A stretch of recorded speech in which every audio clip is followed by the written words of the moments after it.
Hello, everybody. I'm John O'Loughlin. Welcome to McDuff Lives. And wow, our good friend Charles Lone sent me a link to James Manning's page on YouTube. And I want to just say right now, everybody find the page on YouTube that's called Patriotism Unhinged.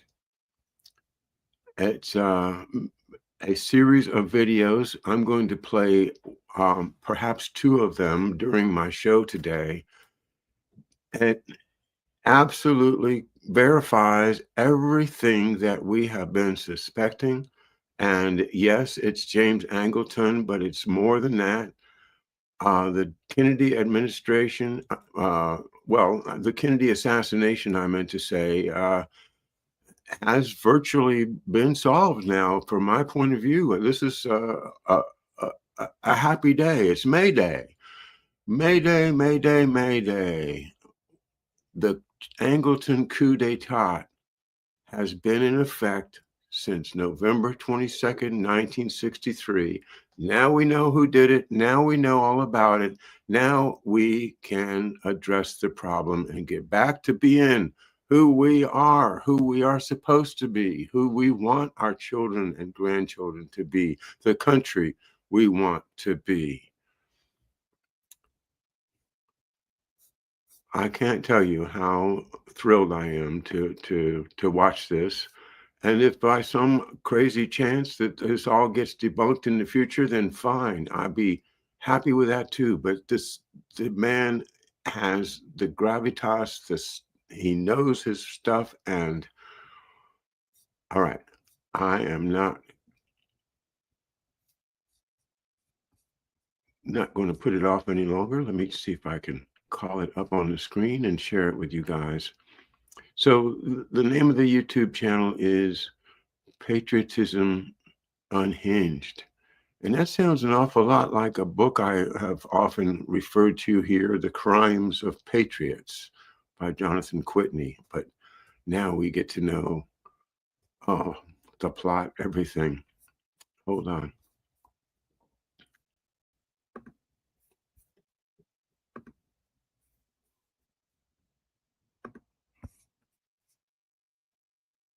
All right, let's see if I can do this.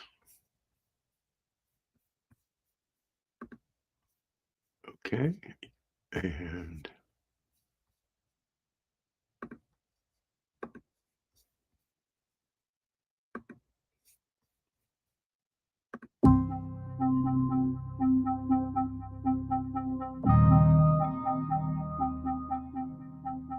hello, I'm Jim Manning.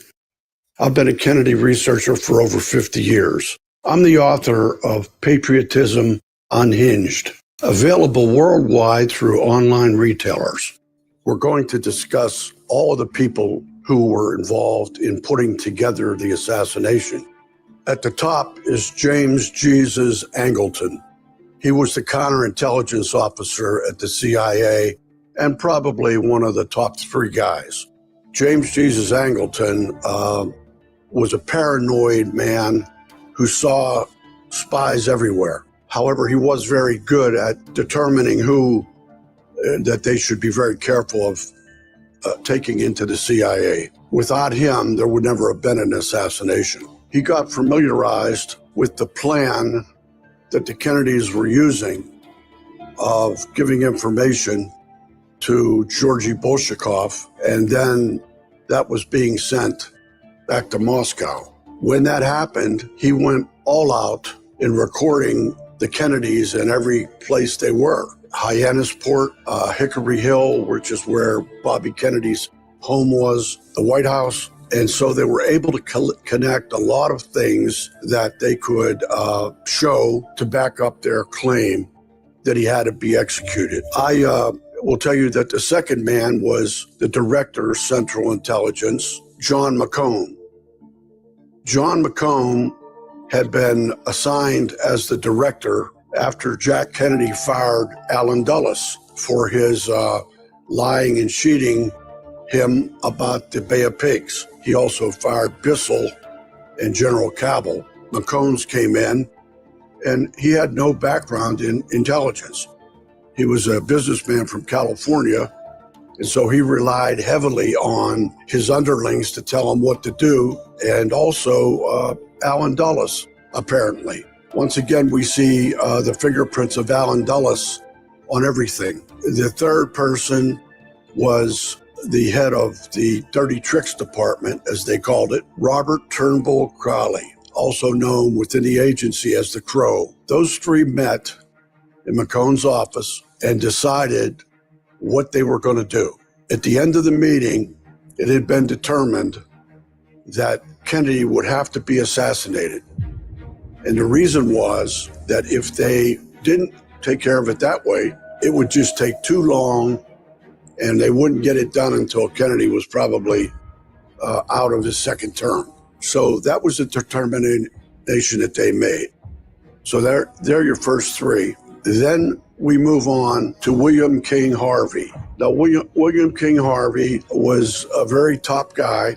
He was known as the James Bond of the CIA. He had been with the FBI before, and he was rather dramatic. For example, he would go into restaurants and he would take out two guns, put them on a table as he was ordering and then eating, which was very dramatic, but it really didn't need to be done. So he had a flair for the dramatic, let's put it that way. He also was involved in ZR Rifle, which was the plan to put together an assassination team for all assassinations. Let's talk about the Joint Chiefs of Staff. The head of the Joint Chiefs of Staff was General Maxwell Taylor. He had replaced General Lyman Lemnitzer because Kennedy thought he was a lunatic,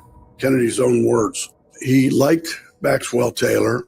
He thought he was a good man. So he was the head man. Then General George Decker and General Curtis LeMay and Admiral George Anderson made up the rest of the Joint Chiefs. It wasn't possible to kill John Kennedy unless each and every one of the Joint Chiefs agreed to it.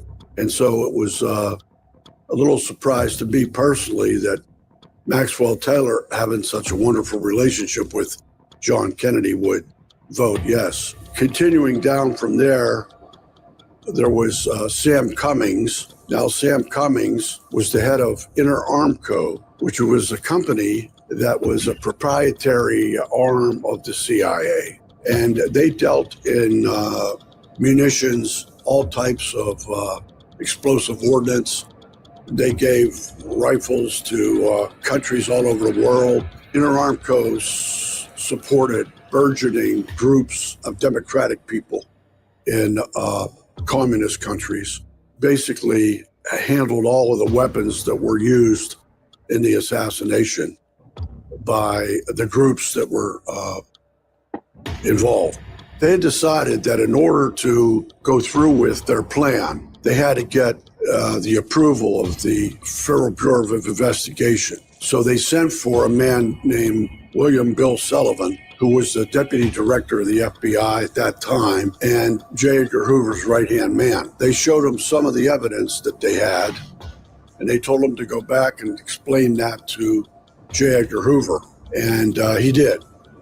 J. Edgar Hoover then asked for a meeting with CIA director, McCone, and at that meeting, he saw enough evidence to concur that he was on board with the assassination.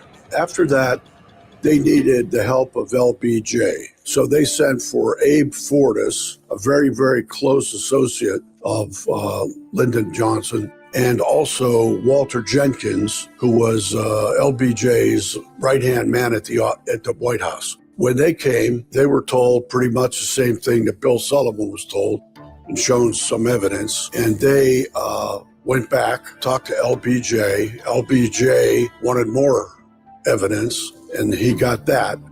And then he concurred. Now, they didn't really feel, the CIA didn't really feel that they would have a problem with either of these people because J. Edgar Hoover hated the Kennedys, and they were going to force him to retire shortly as he reached the age of 72, which was the age for director of the FBI to retire. So he knew he was losing his job. LBJ knew that he was not going to be on the ticket for the next go-round because he would probably be in jail, because on the weekend of Kennedy's murder back in Washington, the Justice Department was having meetings on what charges to charge him with. He was just weeks away from being indicted. So if he followed through with the plan, that would all go away and he'd be the president of the United States. So they figured that was an easy one. And it was. And so they moved onward from there. There were other people in the CIA who knew about this, but they weren't really mentioned in the minutes of any of the meetings. Cord Meyer, for example, was very, very instrumental because of his control of the media and both print and video. And so he was very much involved. He was divorced from a lady named Mary Pinchon Myers from a wealthy New England family that had once known Jack Kennedy and danced with him at a high school prom. Later on, in the last 30 days of his life, Jackie was not in residence at the White House. She was listed as coming to the White House, I believe, 16 to 20 days out of that month. And they were having an affair. She had introduced Jack to marijuana and also to LSD because she was a very close associate and friend of Timothy Leary, both having been from New England. And Timothy Leary was a Harvard psychologist, well known in the United States as the head guy when it came to LSD. Mary Pinchon Myers was hated by her ex-husband, Cord Meyer. Cord Meyer was a fairly high-up guy in the CIA. After the Warren Report came out, Mary was very upset about it because she knew that it was just a fairy tale. And she knew a lot of things that she could bring up that she had acquired either from Cord before they broke up, or her association with the wives' unofficial club of the CIA and the Georgetown group, who met frequently to talk. And one of those wives told Cord Meyer that she was talking quite a bit about what was going on over there at the CIA, and that he might want to talk to her about that. Instead, they decided to kill her. Shortly after that, she took a walk daily. They call it the canal. I believe it's the Erie Canal originally, who moves down through Georgetown. She was murdered by a CIA agent.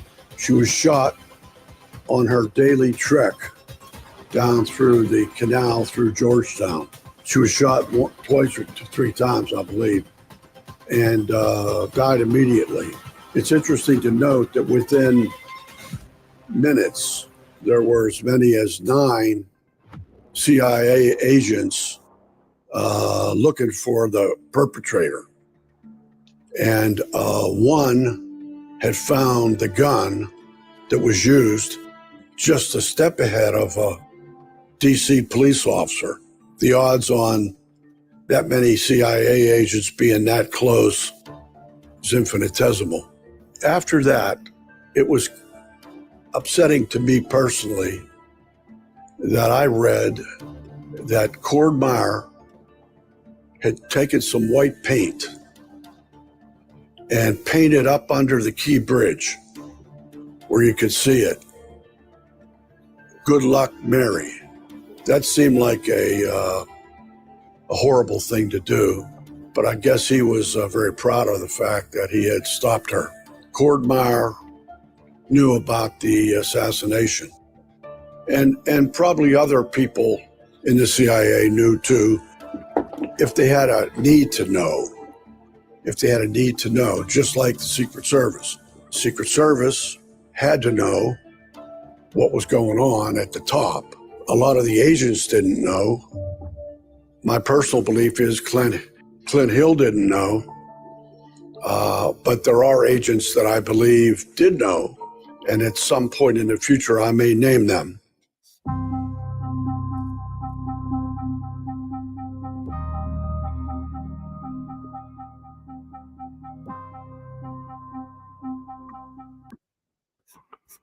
All right.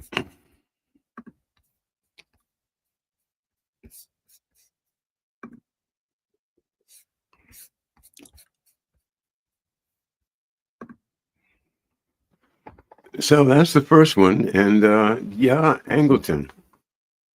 Well, this morning I watched another one. Matter of fact, I've watched 6 or 7 of these short videos by James Manning, and I will certainly be watching all the rest of them, because this man, if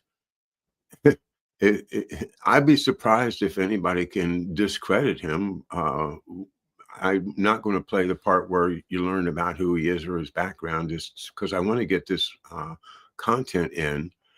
So, yeah, let me go ahead and play the next one, which is longer.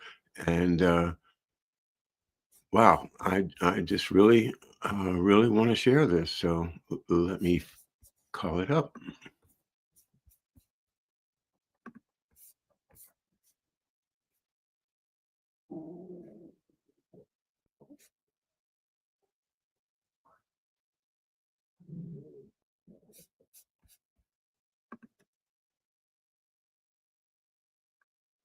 All right, hang on now.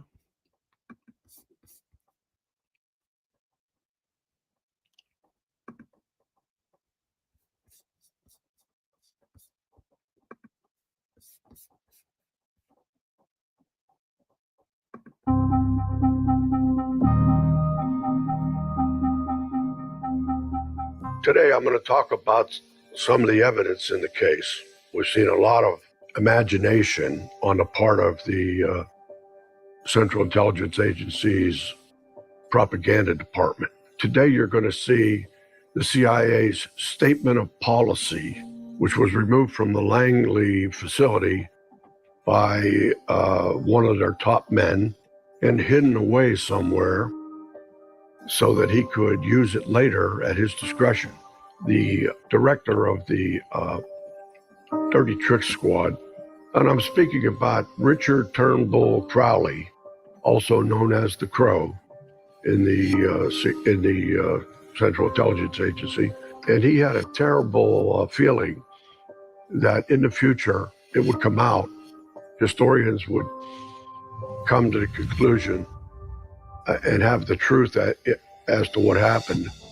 And he didn't want to be associated as an assassin because it might affect his children and their children and their children. And so he decided to find a writer that he trusted to get all the information to prove what he was going to say. He did this after interviewing 2 writers that he had a problem with. One died.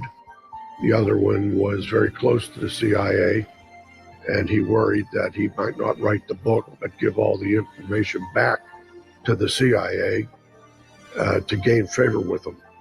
It became evident to the Crow that his name would pop up because he was actually the guy in charge, really, to start with. And so with that, he decided it was time to take all of the evidence that he had accumulated and sequestered and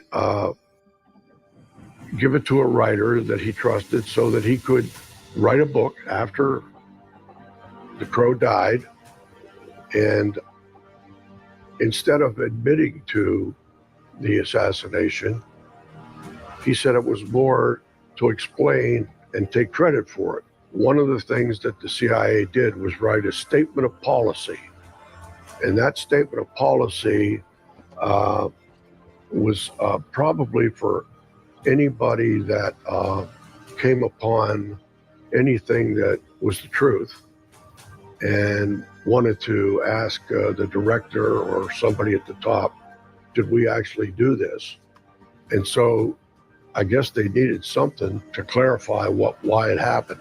So they did write the statement of policy, took maybe 32 or 33 bullet points. So the Central Intelligence Agency, 3 people, found him guilty and set his punishment at execution. This was all because that first little mistake with Georgy Bolshakov, with that channel of communication that basically stopped a nuclear exchange, and also a problem in Berlin, might have been another war. I think the Kennedys felt that they could go a little bit further than that. That's when they made the mistake of giving to Mr. Khrushchev information that was borderline traitorous.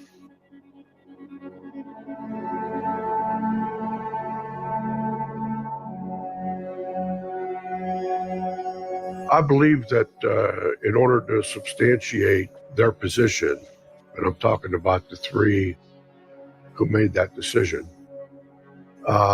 they are now, that's a selling technique to the rest of the people with the CIA. And of course, as I often mention, the fingerprints of Alan Dulles are on everything. And it would be like him to continue to assuage anybody who was trying to say, let's do something else. And that would have been a very strong point for him.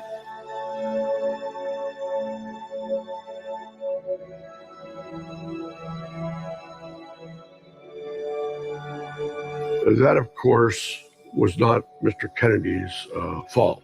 He used his back channel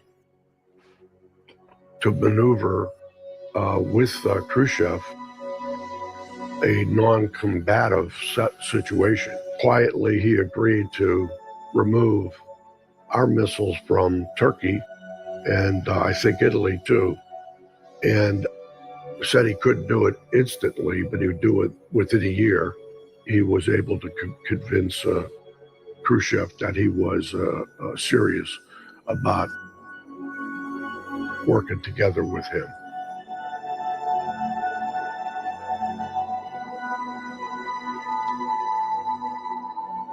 The word protracted should be upsetting to people because that shouldn't enter into consideration with a person's life. The fact that Mr. Kennedy would be running again and would probably be reelected due to his popularity would mean that the actual trial and the results of the trial may not happen until his third year of his second term.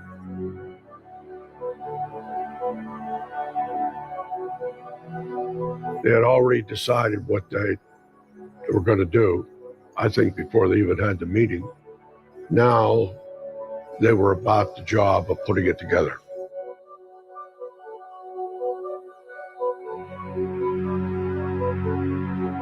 That, of course, would be necessary because they were bringing in assassins from other countries, at least France anyway.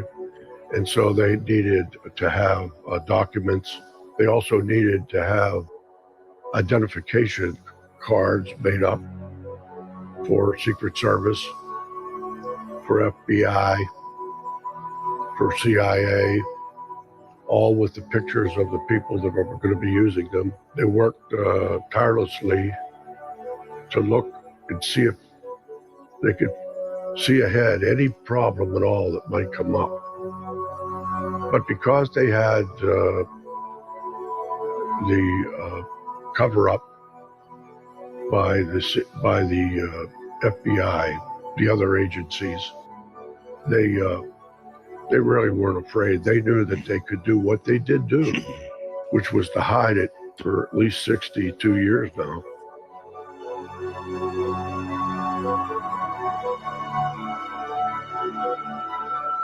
So you could see why Robert Turnbull knew that when it all came out, he was going to be at the top.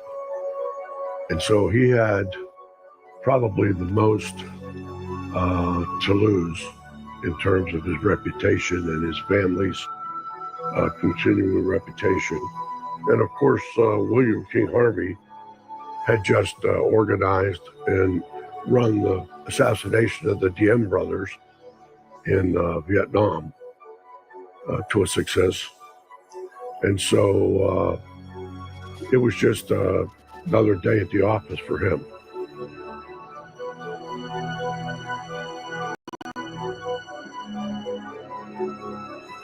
I would have to add to that the Secret Service. The Secret Service were the only agency that had control of the body. And between Parkland and Bethesda, there's a couple of movies on what happened.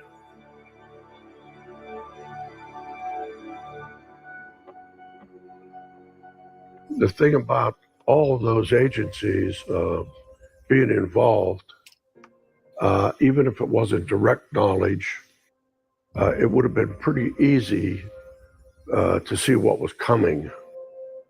And the fact that nobody did anything or mentioned it to anybody first isn't true, because you often hear that people say, well, somebody would have talked.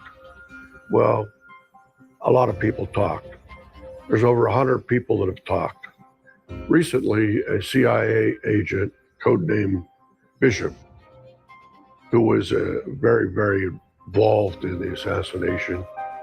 He was a handler for Lee Harvey Oswald, who himself was a CIA operative. The two sons of Howard Hunt came out. They filmed him on his deathbed, where he told a lot about the assassination. He himself wasn't involved in the planning, but he was what he called a bench sitter, and he made some payments to people and things like that in Dallas that day.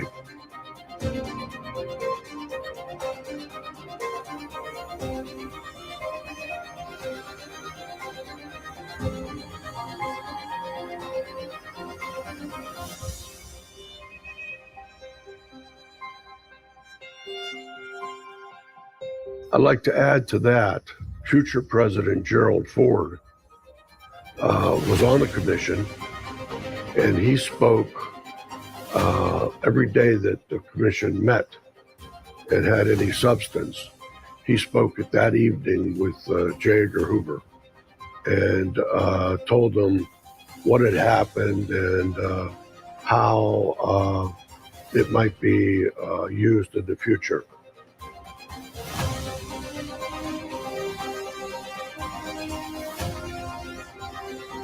There was no love lost at all between the Kennedys and J. Edgar Hoover. J. Edgar Hoover was really a demented man. From the start, he started collecting evidence on everybody in the government, so that in the future, if somebody were to come against him for his sexual proclivities or whatever, he would be able to go to them and say, well, you know, people in glass houses shouldn't throw stones. And he did that for 40 years. There wasn't anybody that felt that they could outdo him in a mud fight.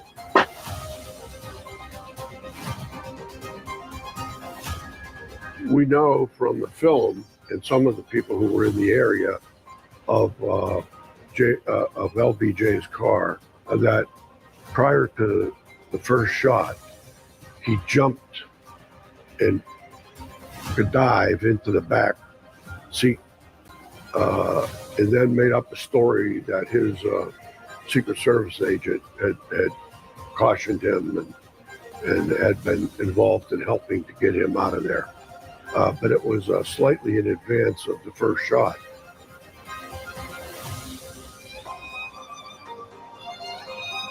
Those two were thick as thieves. If there was anybody in the government more demented than J. Edgar Hoover, it was LBJ. LBJ, and I'm not going out on a limb when I tell you that he may have had as many as 11 people killed in his lifetime. He started his political career by cheating on the election, where he had lost the election by like 180 votes or some number in that range. And he sent John Conley down to the county, and they went ahead and rewrote. They had a recount. On the recount, there was like 206 or 7 people, maybe. I don't know the number exactly, but it's close. They were all for Mr. Johnson. They all voted in alphabetical order. It's a Bucks 13 case or something like that. He even had his own sister killed. He had a guy killed by the name of,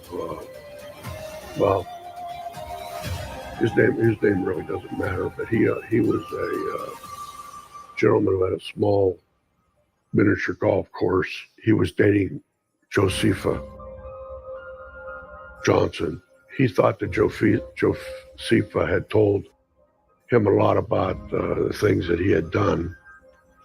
And so he had his henchmen go to the office. He shot and killed him. And he was arrested leaving town. He was tried. He was convicted of murder and sentenced to 5 years probation for a murder in Texas.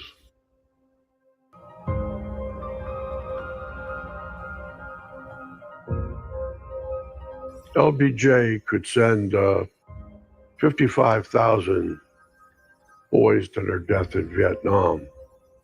And even sitting in that seat in Washington, he was constantly afraid that his own life might be taken.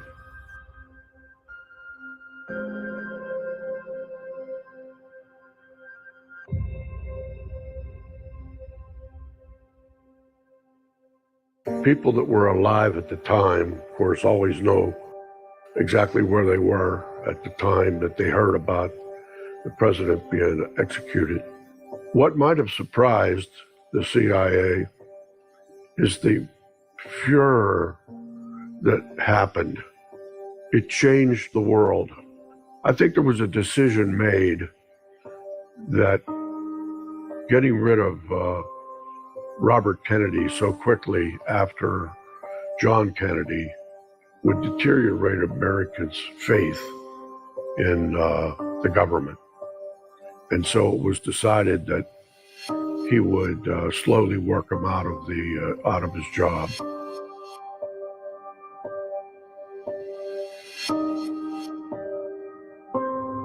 This, among other things, gives me thought that there may have been 5 presidents who knew about this in advance.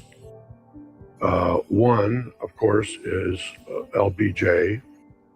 One is Richard Nixon, who was at a party the night before where the assassination was discussed. And one was George H.W. Bush, who was in Dallas that day and brought with him his 17-year-old son, W. Bush, pictured now through the exponential development of photography as being in Dealey Plaza looking for his father. His father had been picked up and taken to one of the offices that were looking at people. And once they knew he was a CIA agent, they'd let him go.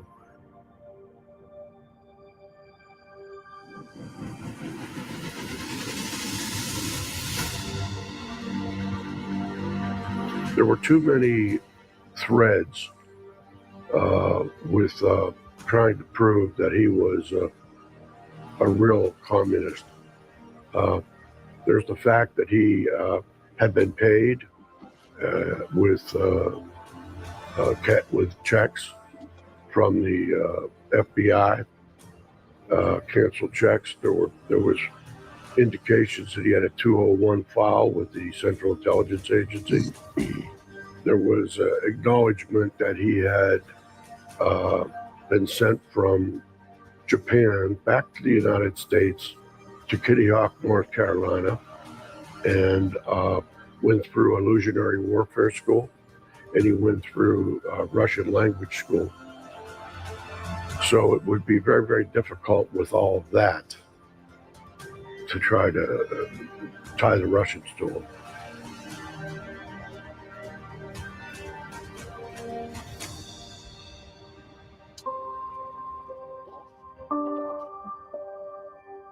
Yeah, I think being the type of squirrely guy that LBJ was, he wanted to avoid any major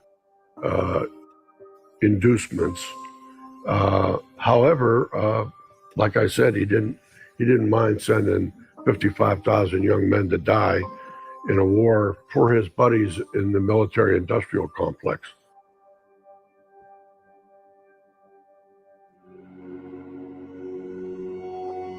A tremendous amount of money was coming out of Indochina. It was for drugs, and believe it or not, our country, our CIA was bringing it in their airplanes, Air America, and distributing it to people to pass it around. A lot of money. That continued on up through the Iran-Contra affair. And the reason that they did that was they needed money for black operations. And the CIA needed it, the Joint Chiefs needed it, but that black money was very, very important.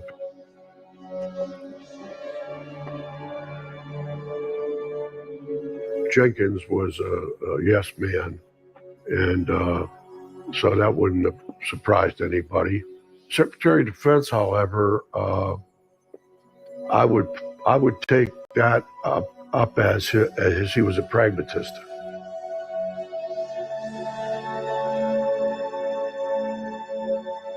He did feel as though all the things that he had done, not all the things, of course, he did some good things in the Human Rights Acts.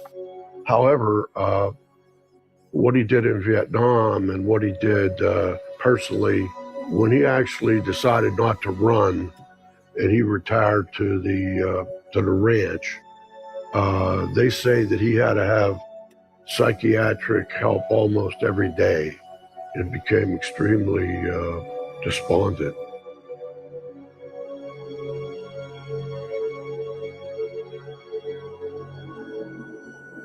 With all the attention and the money that was spent, all the vigor that was used up, and we lost.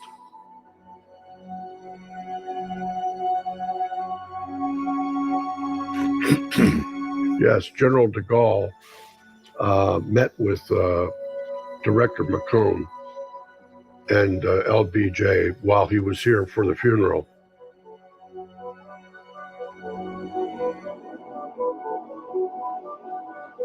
He also told the Director of Central Intelligence that during the war, or right after the war, there were a number of attempts on his life by the people who didn't want to give up Algiers. And that in one of those attempts, they had the help of our CIA. He knows that's a fact.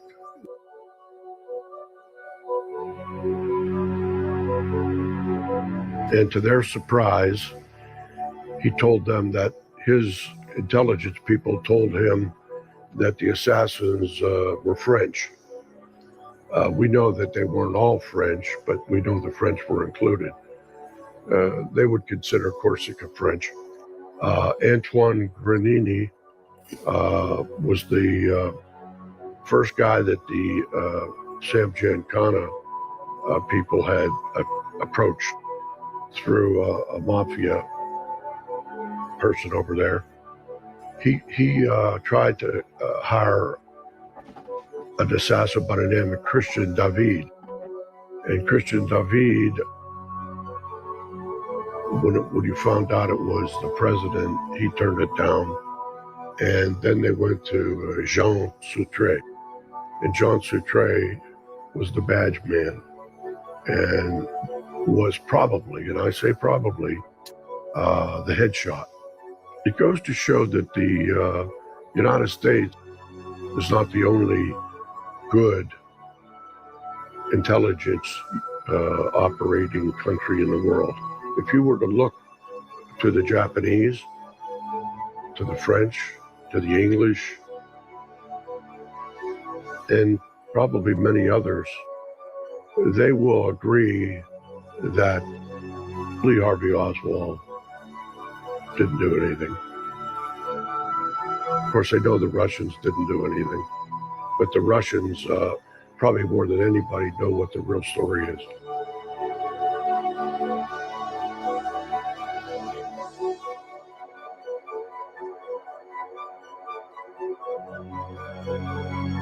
I'll scratch your back and you scratch mine.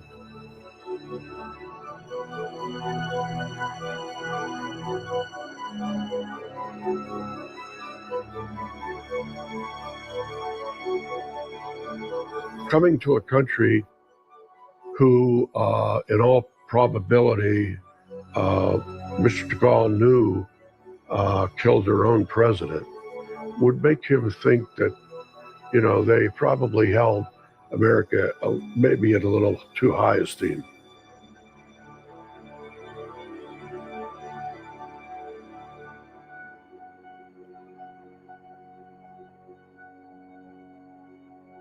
He was aware of the rabid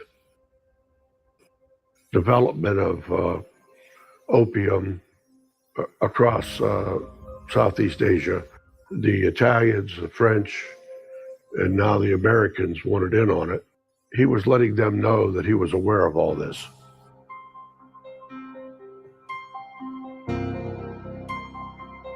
Well, they're telegraphing the fact that they know what is going on.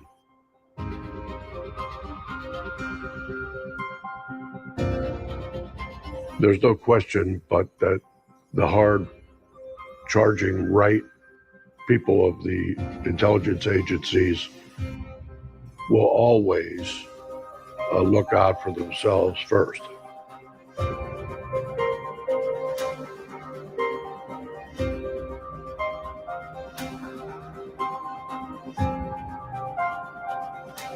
I think that it was evident to the world that a problem in Cuba would always be the hottest topic in the world and might be sufficient to elicit some sort of military response from the Soviet Union.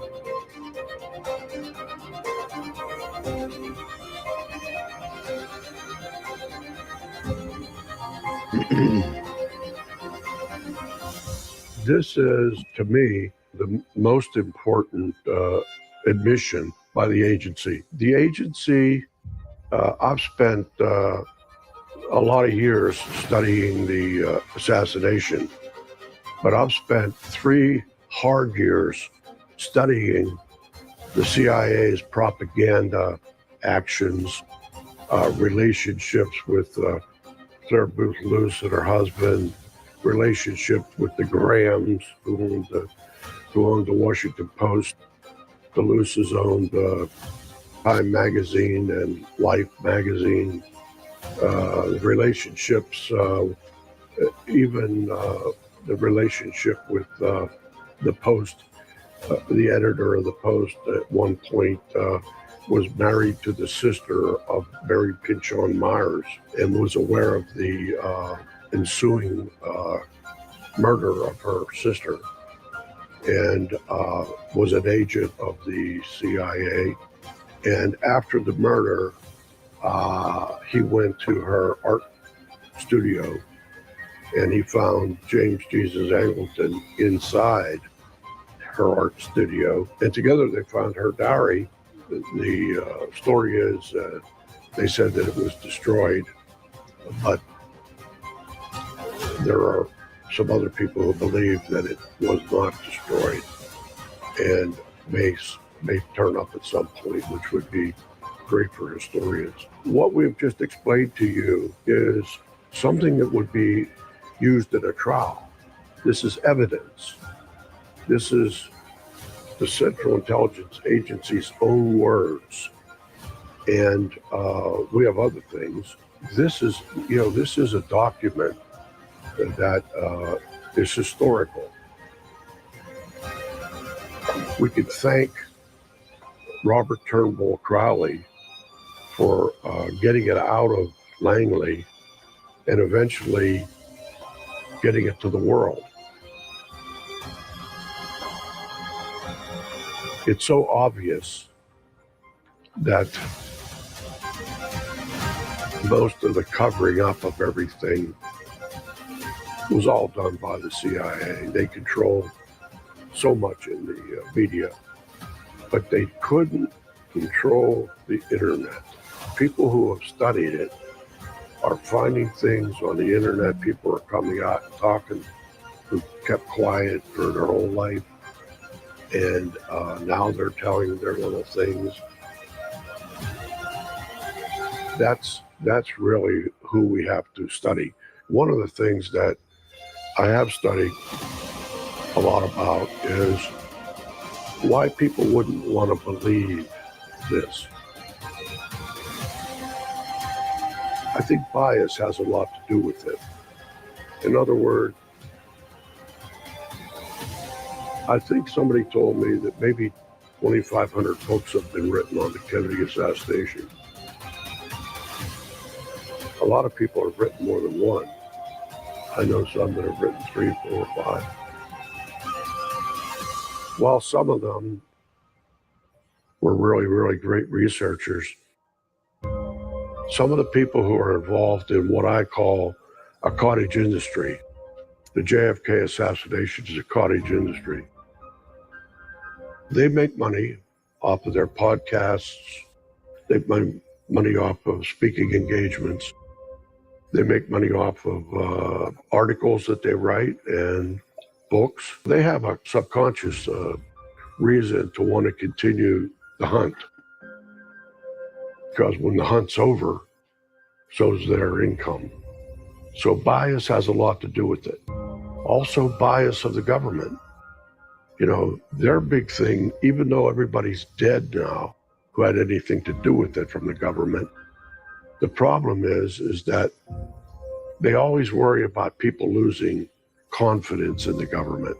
The loss of confidence is a big, big thing to them. And so they're continuing to fight it. The story coming out because they don't want to have to deal with the repair job that will be necessary. So I would say that we have to agree that this is a condemning document directly from one of the top CIA officials Robert Turnbull Crowley, the Crow.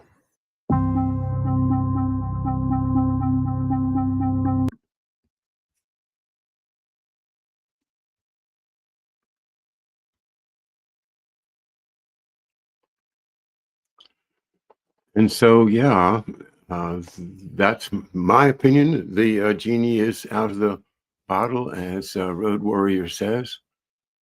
Wow. Now, to me, it's like it had to be. It has to be this way. You could not. I've always thought you could not assassinate a president of the United States without the Joint Chiefs of Staff knowing it and permitting it.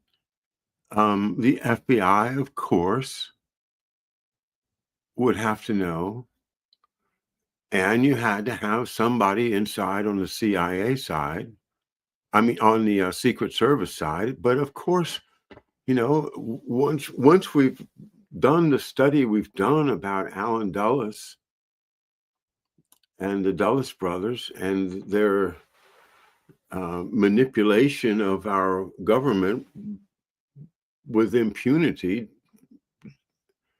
the idea that they wanted to continue the war, they wanted to have a big war against Cuba, and President Kennedy being in the way of that, well, the Soviets become the the unthinkable enemy that has to be uh, hated and destroyed and caused to not exist, which is kind of like our attitude of our uh, Biden Democratic Party people toward Russia today. That it's the great evil empire. Well, that didn't mean that we were in a war. And there's no reason for military people to be making foreign policy if we're not in a war, but that's what they did. The CIA is not supposed to be making these judgments that they made about, whether President Kennedy was or was not committing treason by sending what must have been top secret marked material to Khrushchev in order to avoid World War III.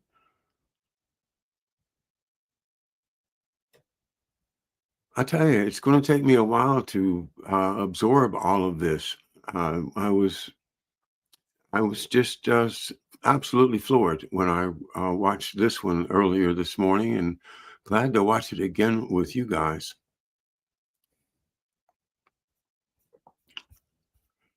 So what I'm going to do, I'm going to commend to you that you watch all the other videos from James, and to get a copy of Patriotism Unhinged, 1963 to 2024. And of course, you can get that at Amazon or Barnes and Noble. And I have sent for mine. I should be getting it on May 5th or so. So, May Day, May Day, May Day. We've got facts now. We can do things. We can write letters. We can place my dad's career in better context. We can tell people what happened and how to get back to who we are. All right. With that, I wish you a great afternoon. Thanks for being with me once again here at McDuff Lives. Bye now.